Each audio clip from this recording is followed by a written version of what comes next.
Hello everyone, and welcome to PAEA's June WebinART, starting an NJAHS chapter. Tonight we will hear from Holly Meade, who is a PAEA Region 11 co-rep and an art educator in the Downingtown Area School District. Registered participants will receive a Google Form link via email in a day or two to fill out for their 1 hour of Act 48 credit. This webinar will be recorded and available at a later date on the PAEA website. Before we begin the webinar, we are asking participants to mute their microphones and keep their video off during the presentation. Those controls are located in the bottom left corner of the controls bar. We are also asking everyone to sign in on the chat roll. Please use the same name in which you registered for this event. The chat roll can be found along the bottom in the controls bar as well. Signing in will ensure that you receive the Act 48 link. You may also use the chat roll for questions. There will be a Q&A period after the presentation. Let's get this webinar rolling. Holly, take it away. All right. Thanks, Jill, and thanks everybody for participating today. I know it's hard. It's Father's Day. It's the first full day of summer, and it's actually nice outside. And there's just so many things going on right now that I know that we're coming off an unprecedented year.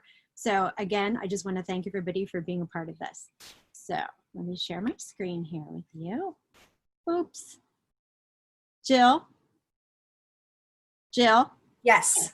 It says host disabled attendee screen sharing. Is it doing that again? Oh my goodness. All right. I did that the other day. Okay, let me figure out where All right, well, while Jill's doing that, I'll actually just start talking again and I'll introduce myself. So again, I'm Holly Meade. I teach middle school, 7th and 8th grade at Downingtown Middle School in Downingtown School District. So for our population, we have a little shy of 1,200 students in our middle school, and within our just 7th and 8th grade, we have 3 different art programs, so we're extremely lucky to have that. So what I'm going to do today is I'm going to explain to you, give you a little bit of background on some of the benefits that you will have from starting a National Junior Art Honor Society chapter yourself, and also about the journey that my colleague Annette Lapoli and I had with starting this for the first year. So we'll go over a little bit of what worked, what didn't work, and the things that we experienced. So Jill, what do you think? Should I try it again? Yes, you should be good now. I'm not sure. I think Zoom's new security features are affecting, I guess we have to check that every time now. All right, there we go. Yay. We just did that part. So again, everybody, hello. So what we're going to go over tonight is what actually is a National Junior Art Honor Society. I'm sure that most of you have somewhat of an idea since you're actually doing this webinar today. What you actually go through to establish a chapter, and how an NJAHS chapter can benefit your students, your school climate, and even your community. And then we're going to do a question and answer at the end. Okay, so what is a National Junior Art Honor Society? So it is for middle school students and their grades 6 to 8. We actually started ours, we only have 7th and 8th graders. So we did ours with the rising 8th graders, I should say. It was started in 1989. And what it is, it's based on kids that have obviously an aptitude for art, but there's a lot more to it than that, which we'll go over. So there's 3 tenets that they really have the students go through. They want you to have art scholarship, they want you to have character, and they also want you to have service. So there's a service learning component to this.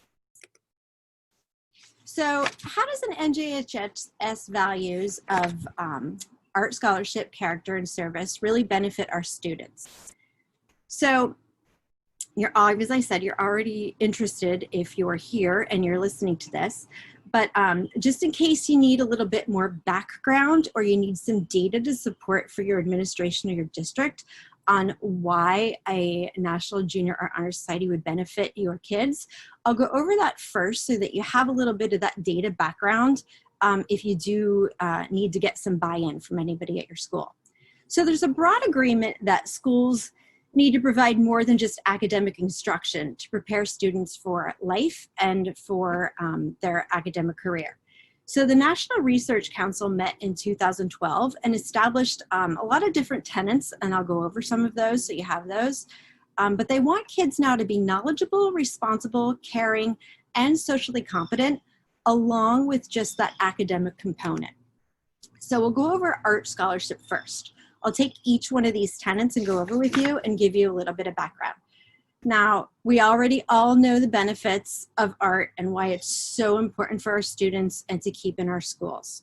So we have increased academic performance, increased motor skills, increased cognitive skills, the higher level thinking that it brings forward.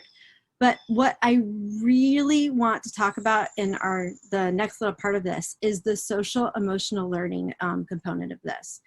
So we're really going to need this toward reopening. So no matter what our reopening is going to look like next year, there is definitely going to be an SEL component added into, I would say, almost all of our curriculums for next year. I know in our school district, it is something that we are going to be introducing for the first time at the middle school and the high school levels. And they are going to be doing a universal screening in the elementary schools. And again, this is the first time that this is happening. I also want to just make you aware that Governor Wolf last week passed a grant that's going to be available to all the schools. For public schools, I believe it is, well, I think I wrote it down. Hold on one second.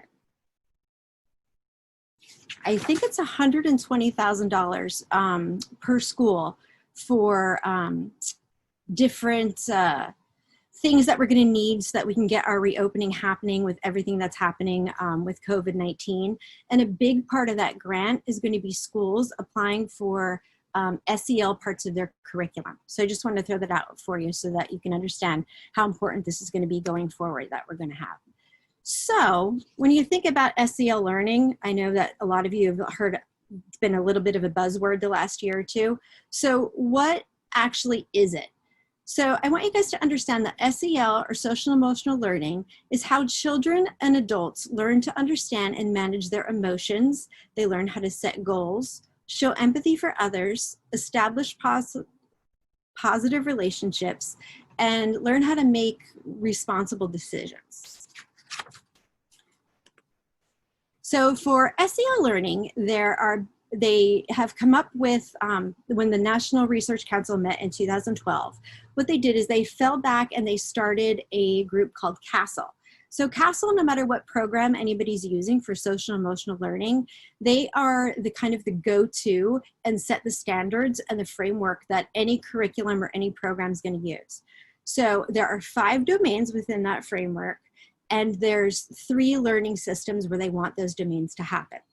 So just so you know, the 5 domains that there are self-awareness, and that's creating a positive attitude, creating personal goals, and setting your personal values. Self-management, which is how students and adults learn to regulate their emotions. There's responsible decision-making, which is where you can learn how to make constructive choices about all the interactions that you have. Relationship skills, which provide tools to manage healthy and rewarding relationships. And social awareness is where you can take others' perspective and develop empathy.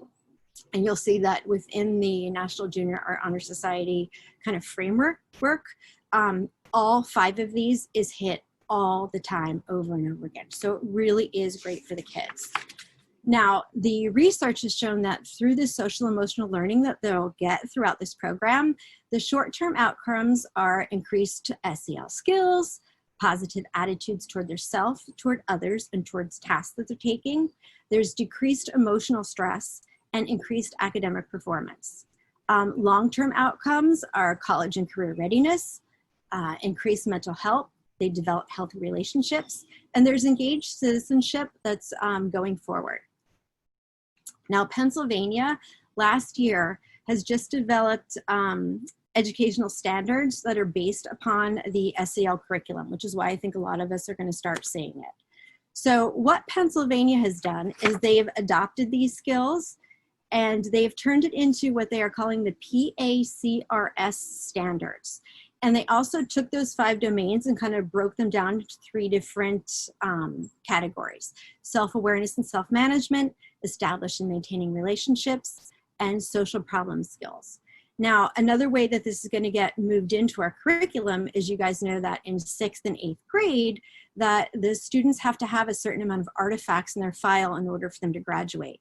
So Pennsylvania is going to take these social emotional skills, and this is going to be part of what they have to categorize in their artifacts that they have going forward.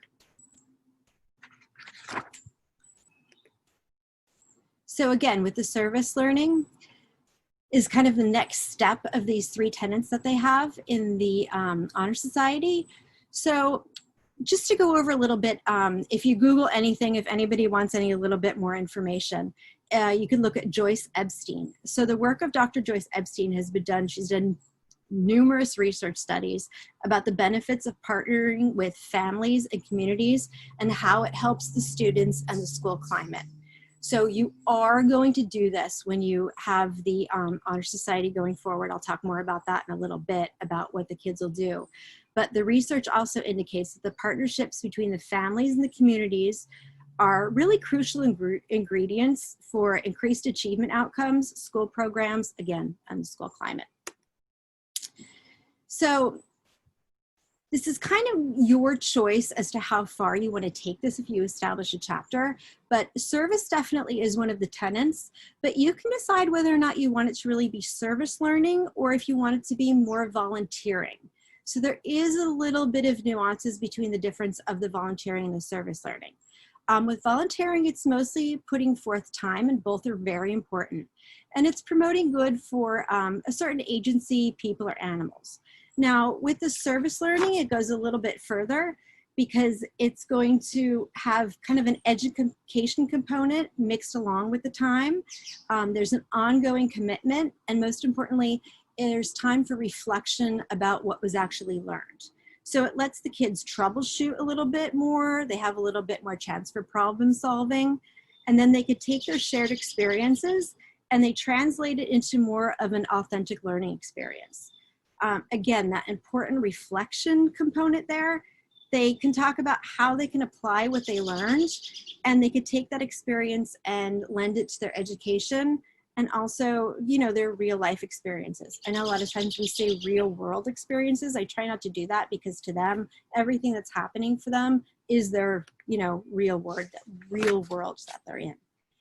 Now, the National Education Association and the Pennsylvania Department of Education have put together a training resource manual in 2012. And there are certain things that they found about building collaborative partnerships that you'll definitely do when establishing a chapter. And these are the benefits that you'll see. It's recognizing opportunities for change, mobilizing people and resources to create changes within, and that means create changes within the school, within the community. You can really decide, well, how and far you want to take this. They can seek support from diverse partners, choose effective group structures, build trust among collaborators, and it helps develop more learning opportunities, not only for the students, but for people within the community. Again, you could find that on the National Education Association website, and there's also a link to it on the Department of Education website. So if you've done all that and you're like, okay, this sounds like something great, I have all the data now that I need to take to the stakeholders, where do I actually start doing this? So go over this little bit of an outline quickly, and then I'll take each one of these steps and I'll tell you what has happened along the way for us, what worked, what didn't work, and what little tips and tricks if you want to actually get started. So the first thing is they have to be an NEA member, which all of you are. You would not be on this call right now. You can have a co-sponsor. I highly recommend a co-sponsor, especially for the first year. It's a lot to take on. You're going to have a lot of shared responsibilities. There's a lot of, there is some paperwork involved in the first year, along with coordinating what it is that your chapter is going to do. Now, your co-sponsor also has to be a part of the NEA. So by doing that, you know, you have all the benefits of not having to pay the initial fee of the startup. Now the kids themselves will have to pay a fee, which is very low. I'll go over that, but that takes care of your initial setup fee. You want to go to your administration and you want to get their support. There will be things that you're going to be doing within the school, within the community. You're going to want to have the parents. You're going to have to decide whether or not you're going to fundraise. And I'm going to tell you, this is something when we started our chapter that we weren't really sure about the fundraising, how much or how little we were going to have to do. And by doing that and talking to your administration, is going to be a different level of paperwork. Some of you might have to get board approval. You might have to set up something for a checking account. So you do want to check with your administration before you go through and start the steps for this. You also want to reach out to the parents. You are going to need, it's very helpful to have the parents' cooperation, not only with having the students stay after school, coordinating when they're going to have to pick up. They are going to have to do a little bit of extra on their end. But with our chapter in particular, the parents were very involved. They were very excited about it, and they were willing to pitch in and help wherever we needed help with anything. Community, you want to decide with your service projects, if you're going to go a little outside of the school with your service projects, do you have any relationships that are already there that you can build upon? Or is there any way that you could, anybody that you really want to reach out with, or anything where that you see a need? So think about that community aspect to it, because it is important. You can also check out the NEA website. There's a dashboard that has a lot of really helpful information on what you need to get your chapter started. There's downloadable handbooks. There's bylaws on there, and I'm going to go over that. Once you do have a membership, they'll give you little resources like this that you can look at. And then importantly, the students. You want to decide if you're going to have officers and how you're going to choose your inductees. So what I'm going to do is I'm going to go over now what we actually did when we started our chapter, what worked, what didn't work, and your little tips and tricks. So here is a little bit about my journey with starting this. So first of all, just let me start by saying that when the school year started last year, the year before, I had no idea that there even was a National Junior Art Honor Society. We do something really cool where we have our high school come down and talk to our students about what programs are available for them when they get to high school and what they'll do at the high school, different programs that are available for them. And the high school art teacher was talking about a project that they did with their National Art Honor Society, where they went to kind of very low socioeconomic countries and groups. And what they did is they did a portrait project where they had, these children could not afford, their families can't really have like portraits taken of them. So they sent a picture to the kids in the Honor Society, and they recreated a portrait for these families and then sent them back to it. And that was part of their service learning. And I just thought this was amazing.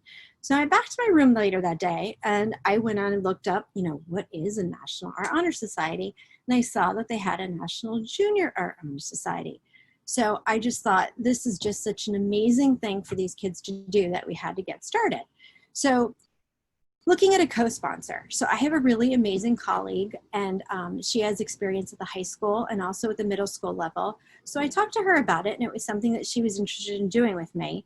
So we together got this started up and thought, okay, let's let this roll. And I just want to point out that she actually wasn't an NEA member anymore. I think her membership had lapsed. So because of this, she then went and renewed her membership and has gone to several conferences since then and participated in some WebinARTs. So you can see like what a great thing that is, just to boost the membership and the camaraderie between our PAEA community too. Administration. We are very lucky that we have a very, very, very supportive principal. He was all in behind this. He thought it was a great idea. Now, we thought that we were going to have to do some fundraising. So we were lucky enough to already have an art club established. So in order to do that, we were able to run our National Junior Honor Society through our art club, so that we didn't have to go forward with getting board approval and starting the process and getting our curriculum director to sign off on it. It made things a lot easier. So that's why you really want to talk to your administration and see what's already in place for you if you want to go ahead and do anything like this. In particular, if you are going to fundraise, you are going to want to have a bank account set up so you can go ahead and do that. And you are going to need the school's tax ID number if you do any fundraising. so that you can give that to anyone that you're soliciting any services or goods from. So you want to make sure you have that. And also with projects, because your administration is going to want to know what it is that you want to do within the school, also going to want to know what benefits it has to the school. So we kind of went over all that data in the beginning, so you feel free to pull from any of that. And I'll go over at the end any more resources and how you can contact me if you need any of that data or any of those resources. Now, so you want to go ahead and do this. So you're like, okay, where do I start? What I did is, I know there's a lot of information on this slide.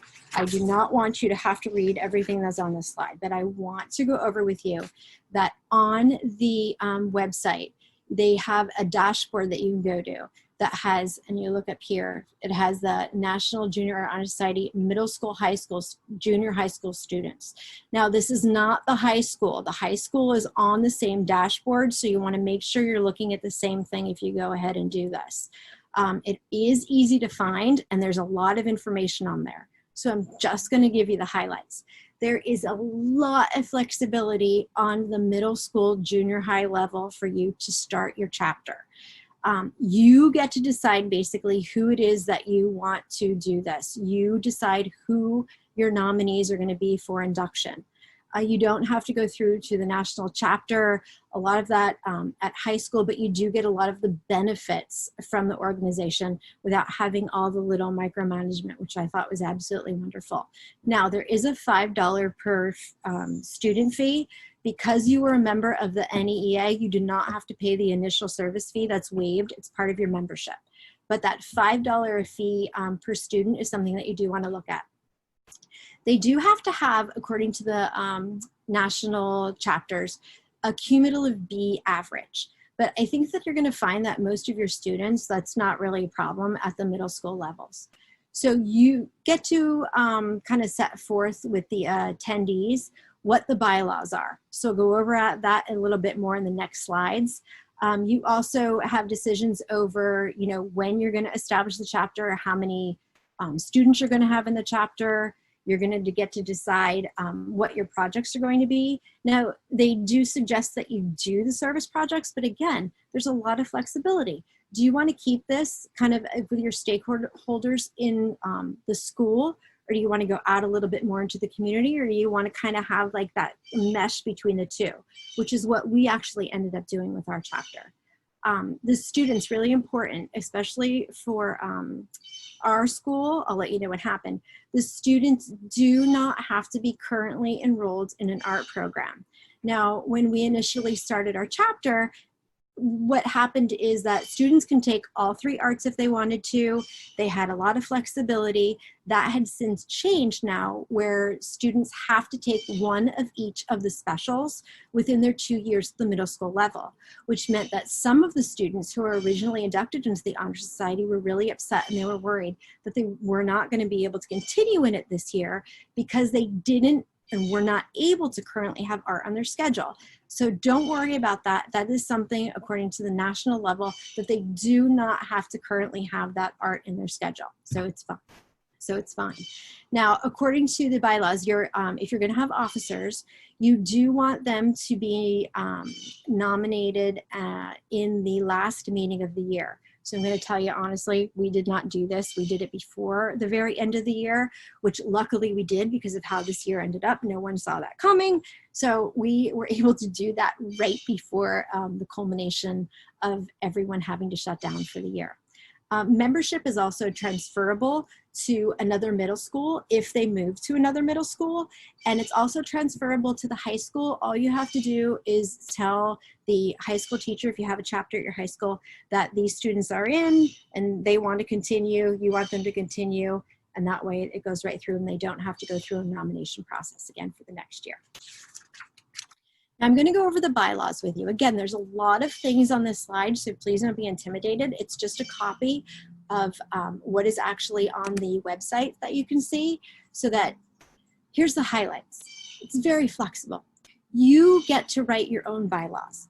I just went over the things that are kind of mandated by the national chapters, is that they have to have the cumulative fee, that they can be transferable, and that they have to be nominated by you. Other than that, it's up to you how you really want to conduct yourself within your meetings and what works best for your kids. So what we did is when we wrote our bylaws, we set that there was going to be one mandatory meeting a month that they had to attend. The kids actually ended up doing a little bit more than one meeting a month, so that was really up to them. They were able to do that. If they were not going to attend the mandatory meetings, they had to inform us in writing about why and how they were not going to intend to be there. We also had parent permission slips that had to be signed, and we had contracts that we sent home with the kids and with the students that they had to sign that kind of just solidified their commitment to what they were going to have to do throughout the year, that the service component was there and that they understood that they were going to have to do that and that they were going to have to keep a B average. So again, there's a lot of flexibility, even though there is a lot of stuff on this page.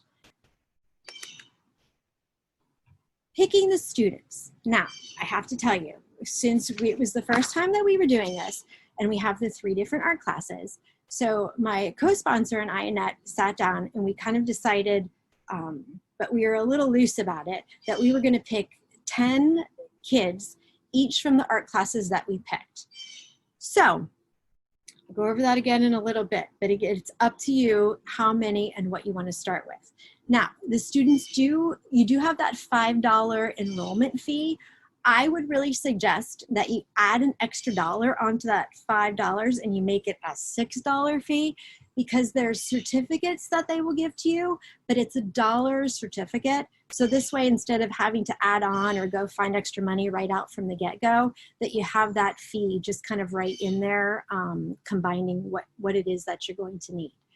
I also suggest, and this was a mistake that I made, that I had our chapter, I got our chapter number at the end of the school year.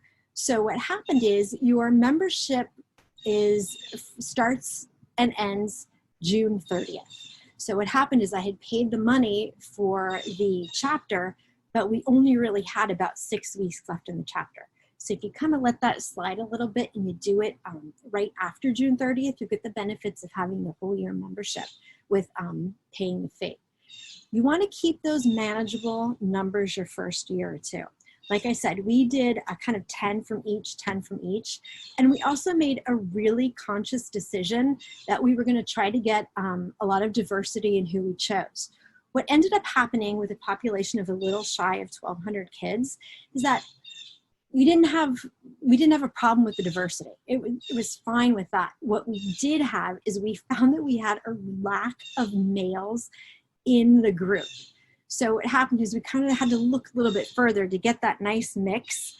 But we did find a few males that wanted to join, let them join, so it was able to keep that nice diverse group. But what happened is we ended up going over 20 members. We ended up having 27 that initial induction, and it was a lot. The dashboard is very easy when you have to enter your chapter to get your original chapter number. But if you are over, I think it's 17 students, you have to do it a different way. And that's what happens to me the first year with the 27 students, is there's a different Excel sheet that you have to go in and you have to enter all the names in. And it's I believe it's a CVS entry with the Excel. It wasn't that it was difficult, but it was time consuming. So this year, when we had our numbers a little smaller and when I went and entered, it was much easier, and it was just first name, last name, grade, and that was it. So keep your numbers manageable the first year or two. Again, the dashboard is really, really easy to find any of the information and to get everything entered. When you do finish putting everybody in and you want to get to the next step to get your number, you do have to go ahead and put the money forth. Now, if you're going to use the billing option, I'm going to tell you there is a little bit of a delay. So you want to think about that before you go ahead and start your chapter, whether or not you're going to use a credit card and get reimbursed by your school, or if your school has a fund that they'll let you use, you can go ahead and do that. And that way everything is immediate. Because when you go ahead and do it immediately, then you can get your certificates for when you have the induction for the students, because there's about a 4-week turnaround time just to get the resources. But also, if you're using the billing option, there's going to be a lag in the time that they get that billing to you, and that you go ahead and submit the billing gets paid, you know the cycle, and then it has to go back to the NEEA for them to process before they can go ahead and start to give you, number one, your number, and number two, your resources if you want to go ahead and you want to do your induction. Again, if you have any questions about that when you're going forward, please reach out to me and I'll let you know what we did and what worked. Now, we'll go on to the next step, which is the induction ceremony. Once you actually pick the kids that you're going to have, the students that are going to be a part of the NJAHS, you want to go ahead and there is a formal induction ceremony that is on the website that gives you lots of different information about how to go ahead and make this a really good opportunity for you to celebrate all the kids and what you're going to do. I'm going to tell you now, looking back on it, I went and did kind of word for word everything that they suggested that you do, down to the 3 different color lit candles that they have, that they each came up and lit a candle when their name was called and they got their certificate. I had also ordered pins, so we had pins that they got their little pin when they sat down. It was a rather large affair. You don't have to go into that much of a ceremony. You could make it a much more straightforward and kind of downplayed event if you want to. The induction ceremony itself is completely optional. You can have it be very informal at your school if you want to. I would invite the parents. It's a way to get the parents' support and a way for the parents to really see what a great opportunity this is for the kids and how much of a bond these kids are going to form over these 2 years, or if you have 6th grade and you want to do it at the end of 6th grade, they'll really have their whole middle school career to really be together as a group. And there's a lot of great things that'll happen there. We did ours in conjunction with another event. We did it in conjunction with the art show, the annual art show that we held at our school. And there was also an orchestra concert that was going on that night. So we had a lot of really extra traffic coming through so that the kids had a lot more exposure. We opened it kind of as a community event also. What we did is we decided that we were going to have a little bit of fundraising that we were going to need to start the next year out with supplies that they needed. So Annette Lapoli and I went around and we kind of solicited from things for a basket raffle, that we had the basket raffle out at the art show so that people can buy tickets for the basket raffle, so that we just had a little bit of pocket money from the kids going forward in the next year, so that they can get the year off started with projects without having any type of delay or us wondering, you know, where are we going to get this money from. And they did something really cool when we had them do the induction. Our high school has something called Art Madness, where the Honor Society puts together a night of art in their cafeteria where they do wheel throwing and they do face painting, and they have a lot of little art centers around. And they run the art centers. Kids from the community come in and they pay $5 and they get to run around and they get to do all of these cool little art things, and the kids from the Honor Society help them facilitate what's going on. So we decided that we were going to do it kind of like a mini madness. And we had the inductees kind of figure out what they were going to do in little stations to help anybody that was coming through either from the community or from the art show. A lot of people had like younger siblings that were coming through, so that it kind of really kept them occupied and it kept the parents there longer and able to mingle while they were there. So it was really nice. So some things, I put some pictures on here that you can see. Some things that they had is we had they had like a Keith Haring, and then they were doing like little pig pictures, and then we decorated all the doors in the school with all of the artwork that the kids did. You can see back in here, they had we had a Buddha board set up where they were doing different things on the Buddha board, and they were making sculptures out of bamboo. They were doing like little pictures. So they kind of got to shuffle through the art rooms. They got to see the art rooms, see what was going on, have a little bit more tie and buy-in for everybody involved when everybody was going through. Here's a little picture from the basket raffle that we had. Here's another picture. But what was nice is the kids got to really decide what it is that they were going to do, and they set it up themselves. We gave them the resources to do it and talk to them about it, but they really had to go ahead and plan what it is they were going to do, how they were going to do it, and what it is that they were going to need. So it was really very nice. We actually had another club that was there. We had the Literacy Arts magazine. We had 2 representatives from them that were there. They were selling magazines, so again, it brought their parents. So it was really nice to celebrate the kids as to what was going on, but also get the exposure out there as to what it is that we were doing, and it helped promote our arts program. So it was really, really nice. But again, it's something that you could take and dive into and make it as elaborate or as low-key as you want to. So for the students and the projects, what I think is really great is the students kind of get together and have a get to know you. Now, in particular with our school, we have 1,200 students, but these students, all of them didn't necessarily know each other on a really close, intimate level. So we really want to put time out, and you want to devote that time. You want to put it in on the front end so it makes your back end a lot easier. Have the kids really have some time to get to know you. Those first couple of meetings, don't worry about what programs you're going to do or what service projects you're going to do and how you're going to go about raising money. Have the kids really have some time to get to know each other, have them get to know you, and have them be comfortable with everybody.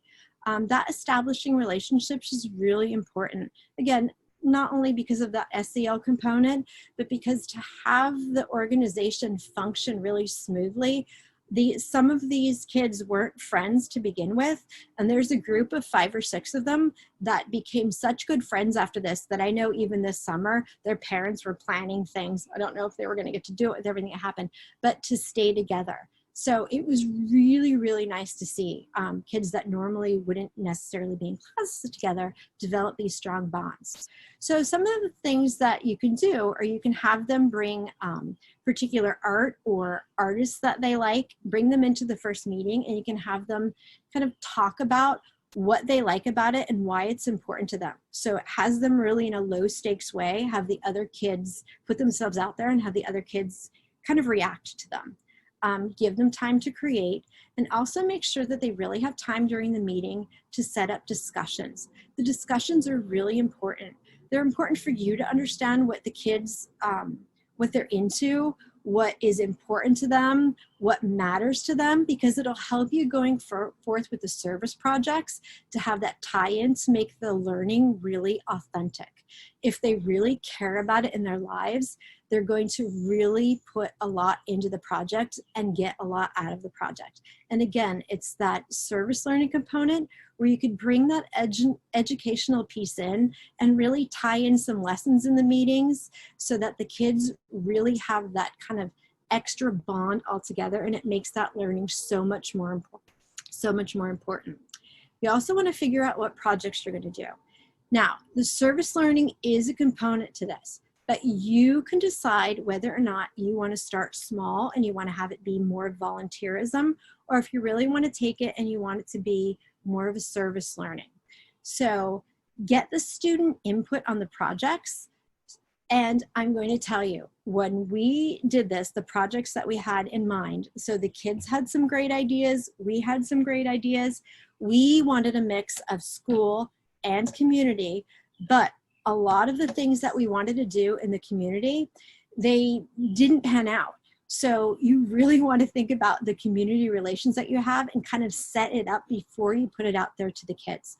This is a little tip that I'll have, because we had some things we were super excited about. We're like, okay, well, let's talk about this. One was a local hospital near us, Chester County Hospital. For Christmas time, they do a big program that they have where they have like past patients, and patients come in and they do kind of a gift giving thing for them. So we thought this would be a great opportunity for the kids. Some of the kids knew that they did it. The students were all in, they all wanted to be excited about it. So we were like, yeah, let's go ahead, let's do this.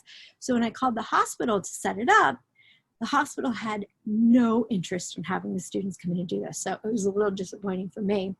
It kind of got the kids' hopes up. So make sure when you're going ahead and doing these projects that you have some projects that you set up ahead of time. Maybe get their choice and their input in, but make sure you have something already like a go before you go ahead and go a little further with having being set up. Now, we had some student input on what the kids were going to do, in particular around the school. So we have a cultural and equity committee that started in our district last year, And one of their initiatives was to have more of the students' images represented around the school. So one of the things that we had the students do that we put out to them that they were all in for was to go ahead with a mural about equity in the schools. So the kids were all in to do that. But then we had another project set up for them that we were doing with a science teacher who wanted a particular image in the science wing.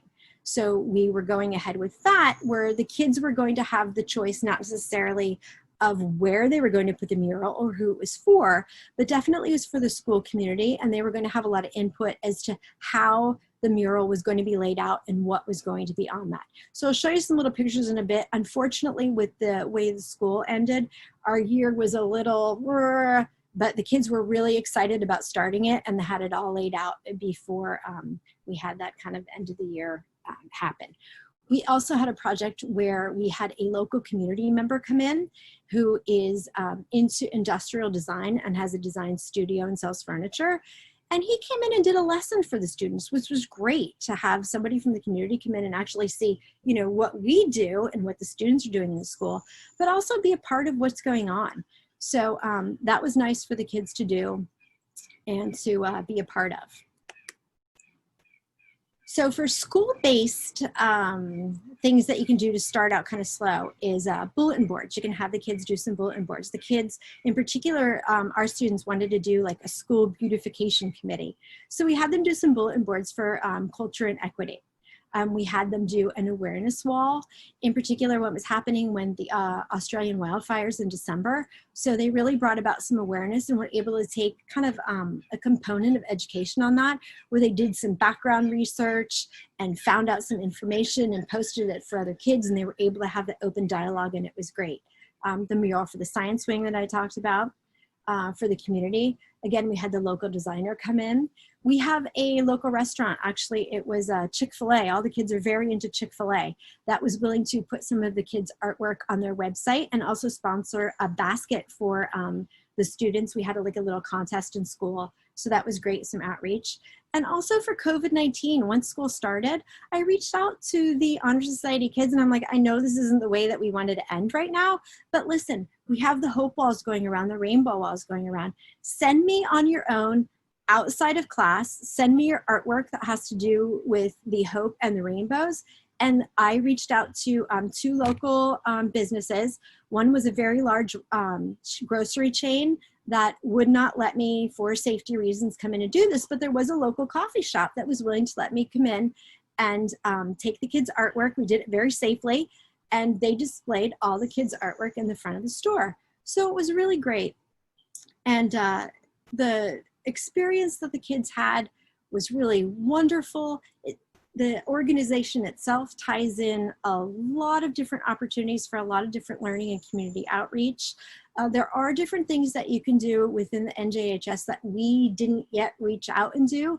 They have art shows that go on during the summer that are virtual, that are set up in Washington, D.C. You can have your students apply to that, and if their artwork is accepted, they have that artwork on display for the whole summer. So it's really a nice opportunity for them.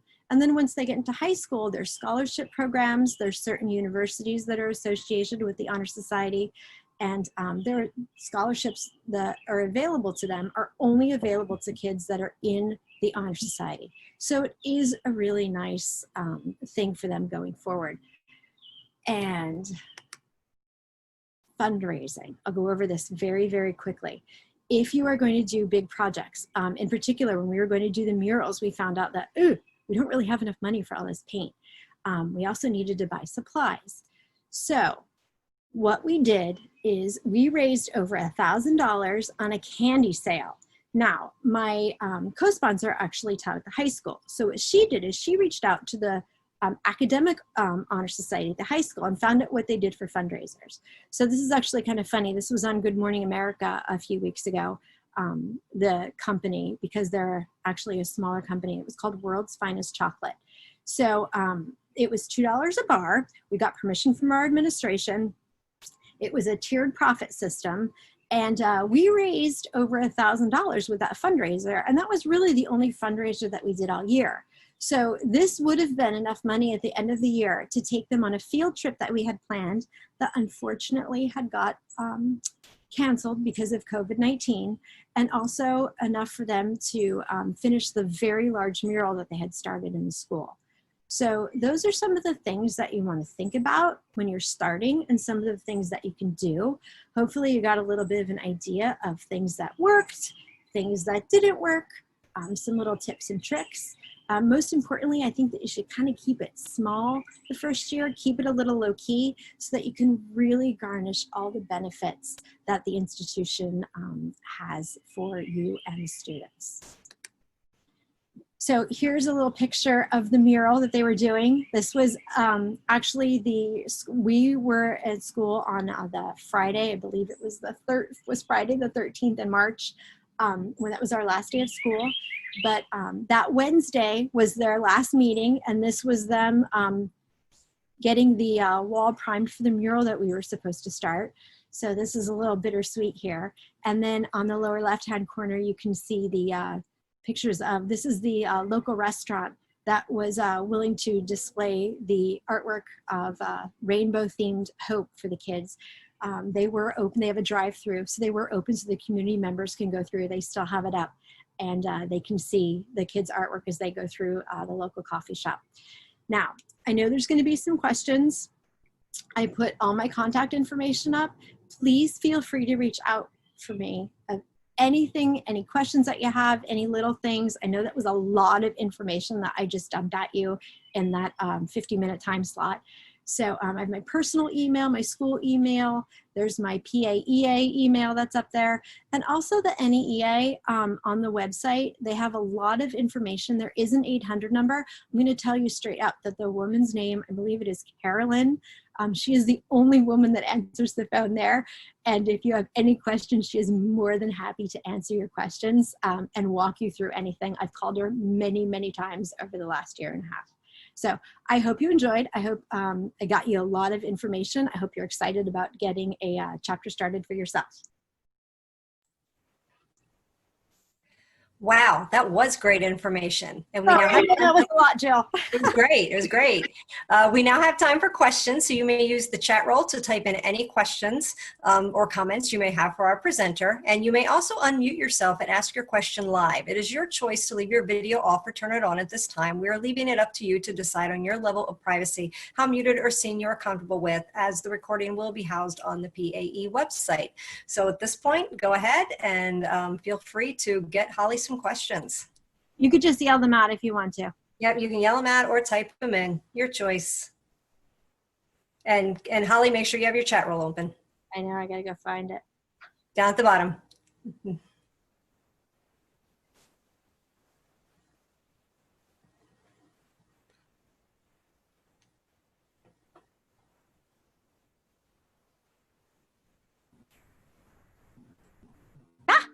No questions?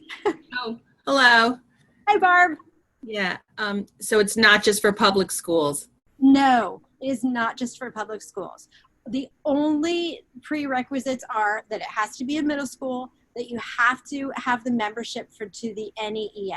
They won't let you start the chapter. I know it says that it kind of waives the fee if you start, but you really do have to be a member for them to issue you the number so you can have all the benefits. Okay, thank you. You're welcome.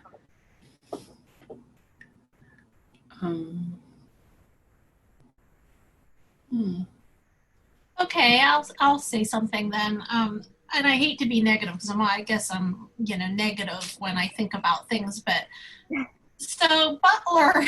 It's that time of year, Robin. Well, yeah, because they're talking about all this, not wanting to almost even, we're worried about even getting just general supplies because they don't want to spend any money because they don't want to raise the taxes because the community's been hit so hard. So many people have really been hit hard by this, and they're trying to keep the costs down of everything for the community. So we're, as art teachers, we're even wondering how much actual supplies we're even going to get. And we're just grateful that they didn't get rid of, they promised not to furlough anyone for this coming year, but it's so bad budget-wise, I don't know how to get support for, it sounds great, but I don't know how to get support. Okay, so just throwing it out there, here's some ideas. The grants that are coming available, they just introduced this last week. I think today, if you're a member of the Pennsylvania Education Association, they just sent out an email blast this morning that announced like what the numbers are for the grants that they're going to have out. So the grants, I think you can start applying for the grants within the next 2 weeks. So if it's something that you think that you're going to really need a little bit of the startup money, I say go ahead and try for one of those grants. $120,000 of that, a public school is not, are you not in a public school? I'm in a public school. Yeah, I'm in a Butler area school district, so public school. Okay. I'm finding out tomorrow what my assignment will be. Like right now, I was K through 6 this past year, but I don't know. They say they need someone up there for 7th and 8th, but I don't know which one of this they're going to pick because none of us, I don't think, applied because we're all right where we are. So if I did end up 7th and 8th, that would be, you know, my first year of being 7th and 8th. So this past year I was at the middle school, but that's for 5th and 6th. Right. Well, 6th grade too. You can still, 6th grade is the first year we can start it. But try for part of that grant. This really fits into that SEL component, and that mental health component is designated within that grant money that they have to make available to each school. So that's one way that you can try to do it. But do I have to get the school district? Do I have to get my administration support before I get the grant application going though, right? I do not know that for sure because the information just came out, but reach out to your principal and see. Now, I have to say that it is $5 for the kids to be a part of it. I think that if you can figure out maybe if the parents can afford the $5, if not, maybe you can get a sponsor in the community to help. I know even that's hard right now. Right. But just for that $5 investment, I would say that you can really probably get this rolling without having a lot of the fundraising commitment. Now, we were going to use that money going forward to have the kids really do like, you know, the mural in the school and to have them go ahead and do that extra field trip. It was going to pay for everything in their field trip. They weren't going to have to pay for anything, an off-site field trip. But if you're going to do things like awareness boards in the school or beautifying the school or bulletin boards, I don't think you would need a huge budget to get that started. Right. And I'm thinking like we have, I think we have around 500 kids at each grade level. So like in our middle school, it had 5th and 6th, we had like 1,000 kids. Yeah. In Butler. So like how many kids would you think we would want to have inducted? Listen, especially since you don't know what is going to be going ahead like with budget wise, honestly, I would keep it like 12 and under. I really, okay. It's a lot to manage, having, you know, the meetings and setting up the bylaws. That initial first year, there is that time investment on your part. So keep the numbers manageable. Okay. You know, the paperwork and who paid for their membership. And then we went and we were going to order t-shirts for them and different sizes that the kids wanted and different things. It just got to be a lot. Keeping the permission forms and who had allergies. Keep it 12 and under. I think it'll be easier. It's also easier for you to register them. You don't need a whole lot of information. You just need their name and their grade. And that's it. And there was one other thing I wanted to ask you.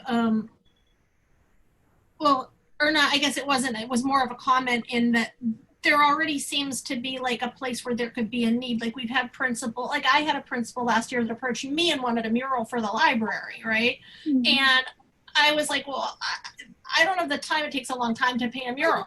And she was like, oh, well, I could get you sub. I'm like, but it would take more than a day. And she's like, well, I could get you an ongoing. I'm like, but I want to be teaching my classes. Like, and we could have used something like this just last year at that time.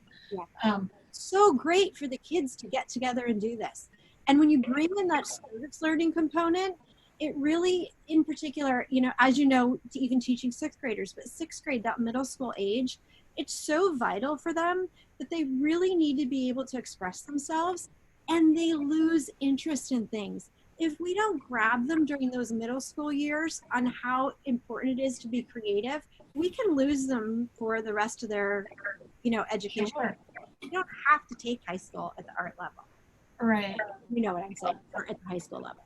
So it Sure. really is great for them. So Okay, well, thank you. you're welcome. I hope that helped.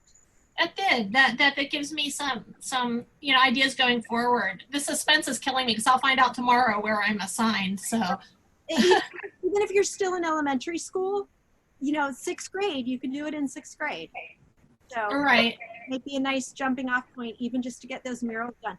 Going back, guys, for this year, we don't know what we're walking into with our students and what their mental state is going to be and how this closure affected them. I know I have personally, I have 2 daughters.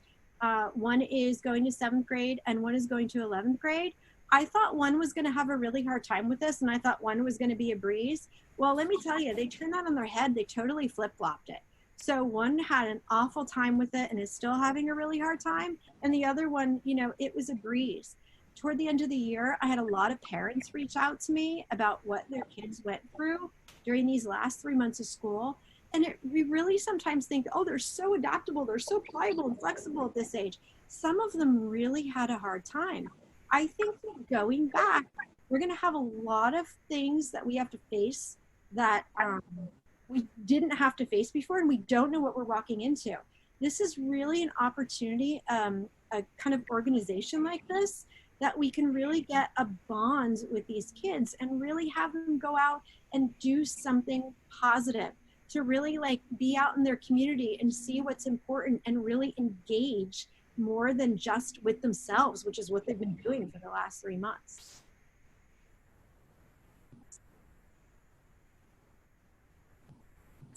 Okay. Somebody just asked a question. How do you handle selecting members when more kids want to sign up than there is room? Are they put on a waiting list? Honestly, Angela, that's completely up to you. Again, that's one of the beautiful things about this being at the middle school level. They are really flexible with what happens. You are going to get to decide who's in and who's out. I'm going to tell you, this happened to us. We had one boy who really wanted to be in, but he wasn't somebody who we had originally selected to be in. So we talked about it and we're like, look, at just on enthusiasm alone, he really wants to be a part of this. We're going to go ahead and we're going to let him. And we just added one more in. What's one more?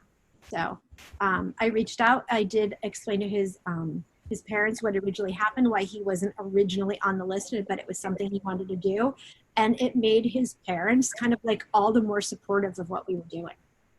So what if a student isn't quite a B average, but is still worthy of belonging? I would just let them in. You don't have to let the national organization know that everybody has that, B average. And I don't know how your school went forward with the grades, but in particular, our school this last marking period, we were just even pass fail. So I think that going forward next year that we really need to be flexible academically with these kids, what their grades are. So I would say you just let it slide and let in. If you think somebody's a good fit and they're going to benefit from the program, I'd just let them in.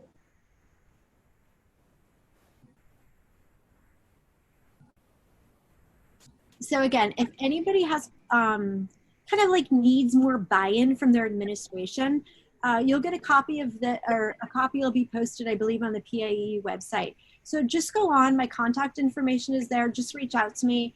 I have tons of data. I'm actually finishing up my SEL cert right now. I'll be done the end of August. So I have tons and tons and tons of resources if you need anything.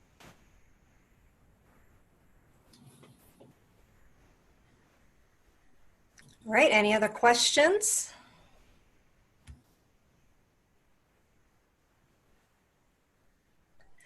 Thank you, Holly, for such great information about getting a chapter up and running.